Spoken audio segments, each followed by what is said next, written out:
que vamos a hacer en este video yo lo llamo inglés contextual y es la técnica que más me ayudó a desarrollar vocabulario y acelerar mi proceso de aprendizaje del idioma. La idea es bastante sencilla. En lugar de aprender palabras sueltas o memorizar listas de vocabulario, aprendemos inglés dentro de una historia. La clave es que esa historia nos tiene que interesar. ¿Por qué? La respuesta es muy sencilla.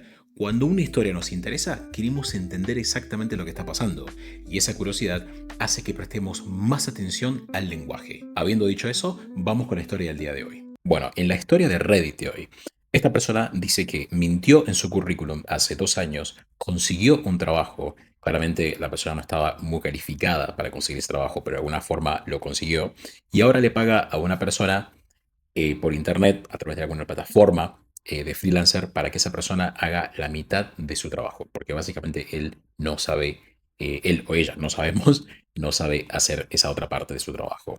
Así que bueno, básicamente la historia se llama I lied on a resume 2 years ago, and now I have to pay a guy online to do half my job. Mentí en mi currículum hace 2 años y ahora le pago a una persona por internet para que haga la mitad de mi trabajo. Aquí ya tenemos una estructura muy pero muy útil. Pay someone to do something. Pagarle a alguien para que haga algo. Por ejemplo, we paid a designer to create the website. Le pagamos a un diseñador para que creara el sitio web. Ahora veamos cómo comenzó todo. Back in 2024, I was completely broke and desperate after being unemployed for almost 8 months. En 2024 estaba completamente sin dinero y desesperado después de estar desempleado durante casi 8 meses. Bueno, la persona estaba en una situación bastante desesperada, bastante muy urgente. Y aquí aparece una expresión muy pero muy común. I was broke. I was broke. I was broke. Presten atención a la S de was. Cuando digo I was broke, hay como una especie de vibración ahí, ¿sí? I was broke. Es un detalle menor, claramente. Si ustedes no hacen la vibración, aún así se va a entender en inglés hablado generalmente, pero es un detalle para que tengan en cuenta. I was broke. I was broke. Es una vibración pequeña. La palabra broke significa que no tienes dinero o que estás atravesando una situación económica muy difícil, como es la de la persona que que escribió esta historia. Por ejemplo, I can't travel this month. I'm completely broke. No puedo viajar este mes, no tengo dinero. Ahora, hay una distinción importante que tengo que hacer en esta frase, I was broke. Broke no es exactamente lo mismo que poor, que es pobre en inglés. Cuando una persona en inglés nativo habla y dice que está quebrado o que I'm broke, generalmente significa que de manera temporal no tiene mucho dinero para hacer algo. No significa poor. Poor es un estado permanente de falta de recursos, ¿sí? Pero en este caso, broke es temporalmente no tengo dinero, tengo poco dinero también puede ser para hacer las cosas que realmente quiero hacer, pero no es que esté pobre, ¿se entiende? En este caso, esta persona está en una situación desesperada en la que está básicamente sin dinero, pero no necesariamente significa que es pobre, ¿se entiende? Entonces, esa distinción está bueno hacerla para que entiendan cómo se usan las dos expresiones. Uno es I'm broke, la otra es I'm poor. Poor es un estado permanente de falta de recursos. Si eso ya lo sabemos, no hace falta que ni siquiera que lo explique. Y broke se refiere más a una cuestión temporal. ¿Sí? Por el momento gano muy poco dinero, no puedo hacer las cosas que realmente quiero hacer. ¿Sí? Continuemos. I applied for a senior data analyst position at a mid-sized logistics firm. Me postulé para un puesto de analista de datos senior en una empresa logística mediana. Aquí es importante recordar esta combinación. Apply for a position. Apply for a position. Apply for a position. Me postulé a una posición. Por ejemplo, I applied for a project manager position. Ese es mi rol, así que si yo aplicaría un trabajo a una posición, aplicaría esa. Entonces yo diría en inglés, I applied for a project manager position. I applied for a project manager position. Pero si hablamos de la empresa, usamos to. I applied to 3 companies. ¿Se entiende? I applied to 3 companies. Si hablamos de la posición, es for. Si hablamos de la empresa, usamos la palabra to. I applied to 3 companies. I applied for a position. Continuemos con la historia. The role required deep expertise in custom SQL pipeline architectures and automated reporting frameworks that I frankly had zero experience with.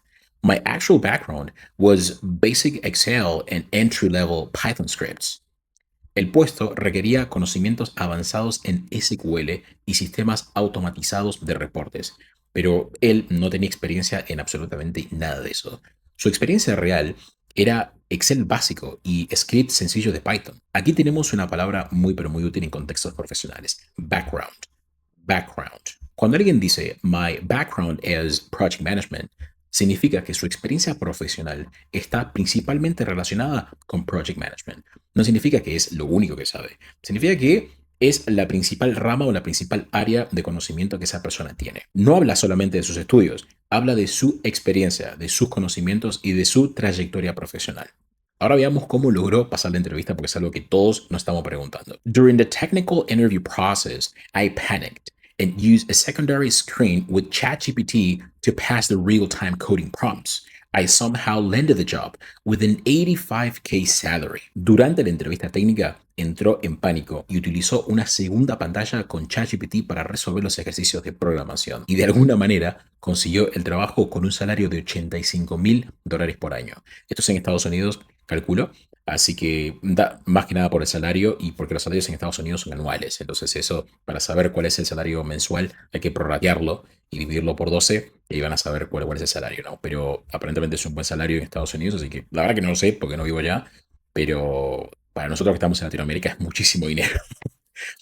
Y aquí aparece una expresión muy, pero muy natural que está buenísimo que tomen notas y que la recuerden y la internalicen. Land a job significa conseguir un trabajo, especialmente un trabajo que era difícil de obtener. Por ejemplo, she landed a job at Google. Consiguió un trabajo en Google. Y somehow significa de alguna manera. Por ejemplo, I somehow finished the project on time, que significa de alguna manera terminé el proyecto a tiempo. Pero conseguir el trabajo no resolvió su problema, por lo menos no del todo, porque sí resolvió la primera parte, que es básicamente no tener dinero y estar broke. Ahora tiene el trabajo y va a ganar $85,000 por año. Ahora vamos a la segunda parte del problema. Y la historia sigue. The first 2 weeks were pure terror. I quickly realized I couldn't learn the stuff fast enough on my own without getting fired instantly. Todo esto significa, las primeras 2 semanas fueron terror puro. Rápidamente se dio cuenta de que no podía aprender todo lo necesario lo suficientemente rápido por su cuenta sin ser despedido. Aquí tenemos on my own, que significa por mi cuenta o sin ayuda. I learned English on my own, que significa aprendí inglés por mi cuenta. También dice without getting fired. Get fired significa ser despedido. Esta frase es muy conocida, seguramente ya la conocen, pero internalícenla si todavía si nunca la vieron. Entonces, get fired. I got fired. You got fired. They got fired. My boss is going to fire me if I don't deliver this report on time. Es otro ejemplo, por ejemplo. Entonces, como no podía aprender todo por su cuenta, esta persona buscó otra solución. Y la historia sigue. Out of sheer panic, I posted an anonymous gig on a forum looking for an offshore database engineer. Lo que está queriendo decir ahí es que la persona entró en pánico y que publicó un trabajo anónimo en un foro buscando un ingeniero de base de datos. La expresión out of sheer panic significa que hizo algo completamente motivado por el pánico. También podemos decir I did it out of fear. I did it out of fear. Lo hice por miedo. Pero no tiene por qué ser algo negativo, también puede ser algo positivo. Por ejemplo, she helped him out of kindness. Lo ayudó por amabilidad.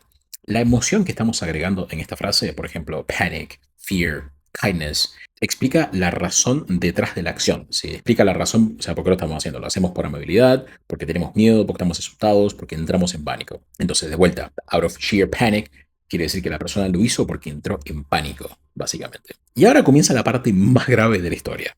I found a guy from Eastern Europe who agreed to work on call. Encontró a un hombre de Europa del Este que aceptó trabajar cuando fuera necesario. On call significa estar disponible cuando surge una emergencia o cuando alguien necesita ayuda. Por ejemplo, we always have an engineer on call. Siempre tenemos un ingeniero disponible en caso de emergencia. Bueno, y la historia sigue de la siguiente manera, en la que él explica cómo fue que armó todo un sistema para enviarle las tareas a esta persona que estaba viviendo, que era de Europa del Este. Entonces, él dice, we set up a system where I forward him my role task tickets and internal requirements through an encrypted app. He writes the scripts, sets up the queries, and fixes my broken code. Básicamente crearon un sistema en el cual él le envía los tickets y los requisitos internos de la empresa a la otra persona y la otra persona escribe los scripts, el código, configura las consultas y corrige el código que está mal escrito de la persona esta que escribió la historia. Y aquí aparece una frase verbal muy común y muy importante. Set up, set up. Significa crear, instalar, configurar o organizar algo. We set up a new process, que significa creamos un nuevo proceso. We set up a new process. We set up a new process. O también puede ser IT set up my computer, que significa el equipo de IT configuró mi computadora. Pero aquí hay un problema que en realidad, si se ponen a pensar, va más allá del inglés. La persona está enviando información interna de la empresa a una persona externa mediante una aplicación encriptada. Ya creo que todos estamos entendiendo lo grave que es esto, pero bueno, volvamos a la historia. I pay him around $1,200 out of my paycheck. Le paga aproximadamente $1,200 mensuales de su propio salario. La expresión out of my paycheck significa que el dinero sale de su sueldo. También podríamos decir I paid for it out of my savings, que significa lo pagué con mis ahorros. Y después la persona que escribió la historia dice que este sistema lleva funcionando por más de 2 años. Es decir, esta persona viene haciendo esto, delegando su trabajo, o mejor dicho, enviando su trabajo a una persona que vive en Europa por más de 2 años. Así que nada, cada detalle que la persona va contando hace que todo esto sea cada vez peor. Pero bueno, volvamos a la historia. My manager thinks I'm a silent genius who works fast and never complains. I even got a minor raise last fall. Su jefe piensa que él es una especie de genio silencioso que trabaja rápido y que nunca se queja. Incluso recibió un pequeño aumento el otoño pasado. Aquí tenemos una expresión muy importante. Get a raise significa recibir un aumento salarial. ¿Sí? I got a raise last year, que significa recibir un aumento de salario el año pasado. I got a raise last year. Noten que no hace falta que pongan la palabra salary, que es salario en inglés, en la frase. Ya con que directamente digan I got a raise last year o I wanna get a raise, ya todo el mundo sabe que de lo que estás hablando es básicamente de tu salario. Pero bueno, lo irónico de todo esto es que su jefe interpreta su silencio como competencia. O sea, el jefe de él está pensando que él es una especie de un crack, básicamente, un tipo que sabe muchísimo de lo que está haciendo, que es súper eficiente y que encima no se queja. Cuando en realidad él tiene otra persona que le está haciendo la parte más difícil de su trabajo porque él no tiene idea de cómo hacerlo. Pero bueno, probablemente él no hace muchas preguntas porque no quiere que descubran que no entiende realmente el trabajo. Imagínense ser ustedes y los llaman a una reunión y les hacen preguntas técnicas para ver si ustedes realmente entienden lo que están haciendo. O mejor dicho, no. Imagínense que los llaman a una reunión para que expliquen un problema que está relacionado con su trabajo. A mí me daría un ataque de pánico en ese momento y renuncio automáticamente porque sería muy, pero muy vergonzoso. La historia sigue. The worst part is I have almost zero understanding of the actual infrastructure I'm supposed to be maintaining. La, la peor parte es que casi no entiende la infraestructura que debería estar manteniendo. Aquí tenemos una estructura muy frecuente que es be supposed to. Se utiliza para hablar de una responsabilidad o de algo que debería ocurrir, ¿sí? Por ejemplo, I'm supposed to send this report today, que significa se supone que debo enviar el reporte hoy. De vuelta, I'm supposed to send the report today. Supposed to, supposed to. I'm supposed to send the report today. Otro ejemplo puede ser, the system is supposed to update automatically. The system is supposed to update automatically, que significa se supone que el sistema debe actualizarse automáticamente. En este caso, mantener esa infraestructura es literalmente la responsabilidad de la persona que escribió esta historia, pero no sabe hacerlo. Literalmente no sabe hacerlo. Y le están pagando $85,000 por año para que haga ese trabajo. Y la historia sigue de la siguiente manera. If this guy ever decides to ghost me or demanding double pay, my entire life will collapse overnight. Voy a repetir eso de vuelta. If this guy ever decides to ghost me or demanding double pay, my entire life will collapse overnight. Y aquí tenemos el error gramatical más claro de la historia. Y los invito a ustedes a que hagan pausa y que vean la frase y que me digan o que paren para pensar en dónde está el error. Pero bueno, la persona dice decides to ghost me or demanding double pay. Pero lo que pasa es lo siguiente. Después de la estructura decides to, los dos verbos que vienen a continuación deberían tener la misma estructura. Entonces la corrección sería if this guy ever decides to ghost me or demand double pay. Demand, no demanding. Demand double pay. ¿Se entiende? Esta versión ya de por sí suena bastante natural y si ustedes la usan así, quedaría perfecta. Pero una versión un poco más natural que yo usaría sería: If this guy ever ghosts me or demands double pay, my entire life will collapse overnight. La estructura ghost me significa desaparecer y dejar de responder sin dar ninguna explicación. Esto es muy conocido hoy en día en las redes sociales porque pasa muchísimo. Si hablamos con una persona, esa persona de la nada nos ghostea, como decimos en español. Bueno, significa eso básicamente. Se usa en este contexto también, ¿no? Que significa exactamente lo mismo. Es una persona que desaparece sin dar ninguna explicación, ¿sí? Ghost me, la persona me ghosteó, la persona me dejó de hablar, ¿sí? You ghost someone, someone ghosts you. Se utiliza mucho, como dije anteriormente, en relaciones personales, pero también puede utilizarse en contextos profesionales, como por ejemplo este. Un ejemplo puede ser: The client ghosted us. The client ghosted us, que significa el cliente dejó de responder por completo. Y overnight, aquí significa que todo podría colapsar repentinamente. Overnight significa eso, significa de manera repentina. Volviendo a la historia, la persona dice: Every single morning when I log in, I feel this disgusting pit in my stomach, but the money is too good to stop. Cada mañana, cuando inicia sesión y se conecta para trabajar, siente una sensación horrible en el estómago, pero después dice: el dinero es demasiado bueno como para detenerse. La expresión "a pit in my stomach" describe esa sensación física de miedo, ansiedad, preocupación, porque tengan en cuenta esto: esta persona debe estar pensando que en algún momento lo van a descubrir. Hace 2 años que trabaja de esta manera, ganando ese dinero que está ganando y básicamente sin saber qué es lo que está haciendo. Entonces, todo eso le genera una sensación de ansiedad, preocupación, miedo de que lo van a descubrir. Bueno, "a pit in my stomach" sí, es la expresión que se utiliza para describir esa sensación que uno tiene en el cuerpo de que en algún momento lo van a descubrir. Por ejemplo, yo podría decir: I had a pit in my stomach before the meeting. I had a pit in my stomach before the meeting. Sentía un vacío en el estómago antes de la reunión. La última parte es muy sencilla. La persona está diciendo: The money is too good to stop, que significa el dinero es muy bueno para parar en este momento. O sea, el salario que están pagando es tan bueno que, a pesar de lo peligroso de la situación, él no quiere parar, básicamente. Seguramente ya ajustó su estándar de vida a ese salario, entonces no quiere renunciar a eso. Después, yo acá haría una modificación. Yo tal vez diría: The money is too good to walk away from. Walk away. Walk away from something significa abandonar una oportunidad o una situación, que es literalmente, específicamente lo que él no quiere hacer en este momento. Él no quiere abandonar este trabajo, no quiere dejar esta situación, por más que sea, por más que le genere todo este miedo, todo este pánico, toda esta ansiedad, él no la quiere abandonar. ¿Por qué? Porque el dinero es muy, muy, muy bueno.